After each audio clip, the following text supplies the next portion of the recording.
11 বছর নয়, এখন 4 বছরের ডিএ বকেয়া দেবে সরকার।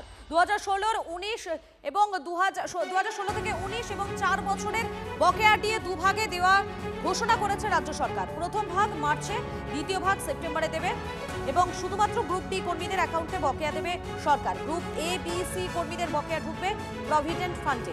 24 মাস প্রভিডেন্ট ফান্ড থেকে টাকা তোলা যাবে না। UEM Jaipur is a perfect target for prospective students aspiring for good jobs, good education with future-ready skills. 24 মাস প্রভিডেন্ট ফান্ড থেকে টাকা তোলা যাবে না। 2008 থেকে 2015 বকেয়া ডিএ পরে ঘোষণা করবে সরকার। আপাতত 4 বছরের বকেয়া ডিএ পাবেন পেনশনভোগীরাও। পেনশনভোগীদের বকেয়া সরাসরি অ্যাকাউন্টে দেবে সরকার। শিক্ষকদের বকেয়া ডিএ কবে তা ঠিক করবে শিক্ষা দপ্তর। 13ই মার্চ বকেয়া ডিএ নিয়ে বিজ্ঞপ্তি জারি করেছে রাজ্য।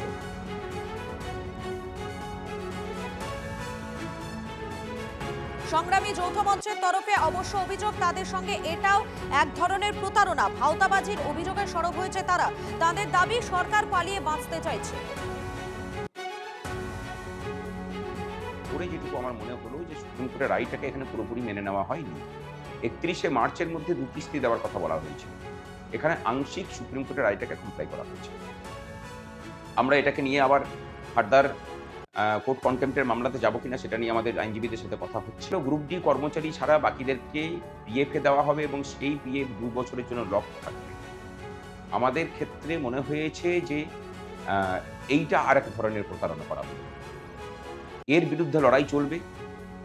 বাকি 31/12/2015 পর্যন্ত 1/4/2008 থেকে 31/12/2015 পর্যন্ত সময়কালের যে বকেয়া, সেই নিয়ে সরকার কোনো স্পষ্ট করেনি, কথাবার্তা তারা বলেননি। সুতরাং সেটাকে নিয়েও লড়াই চলবে। সরকার কি করতে চাইছে? পালিয়ে যেতে চাইছে।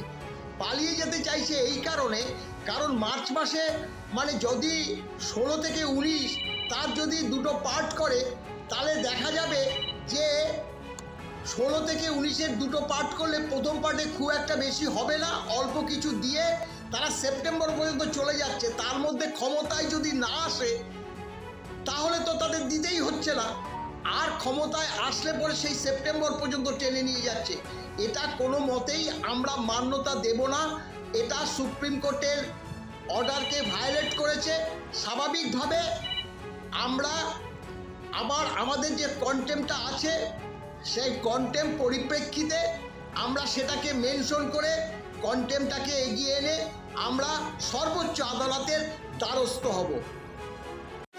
সম্পূর্ণ ভাঁওতা রেখে রাজ্য সরকার এই অর্ডারটি করতে চলেছে।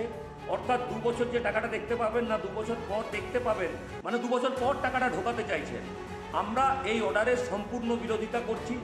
আমরা খুব শীঘ্রই সরকারি কর্মচারীরা আবারও রাস্তায় নামতে পারি। এটা সুপ্রিম কোর্ট বলে দিয়েছে, পুরো টাকাটা দিতে হবে হাতে। এ বি সি এই 3টি ক্যাটাগরির কর্মচারীরা জিপিএফে টাকা ঢুকবে, শুধুমাত্র ডি গ্রুপের যারা রয়েছেন তারা টাকাটা ক্যাশ পাবেন।